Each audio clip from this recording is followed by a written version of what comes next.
اعوذ باللہ من الشیطان الرجیم بسم اللہ الرحمن الرحیم وما كان لمؤمن ان يقتل مؤمنا الا خطأ ومن قتل مؤمنا خطأ فتحرير رقبة مؤمنة ودية مسلمة إلى أهله إلا أن يصدقوا فإن كان من قوم عدو لكم وهو مؤمن فتحرير رقبة مؤمنة وَإِنْ كَانَ مِنْ قَوْمٍ بَيْنَكُمْ وَبَيْنَهُمْ مِيثَاقٌ فِدْيَةٌ مُسَلَّمَةٌ إِلَىٰ أَهْلِهِ وَتَحْرِيرُ رَقَبَةٍ مُؤْمِنَةٍ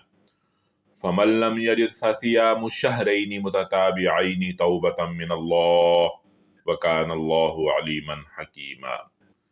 اور مسلمانوں کا یہ کام نہیں کہ کسی مسلمان کو قتل کرے مگر غلطی سے، اور جو مسلمان کو غلطی سے قتل کرے تو ایک مسلمان کی گردن آزاد کرے اور مقتول کے وارثوں کو خون بہا دے، مگر یہ کہ وہ خون بہا معاف کر دیں۔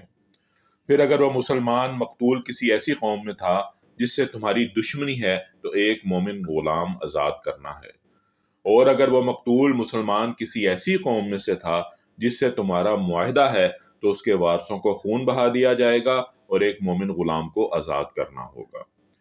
پھر جو غلام نہ پائے وہ لگاتار 2 مہینے کے روزے رکھے اللہ رب العزت سے گناہ بخشوانے کے لیے،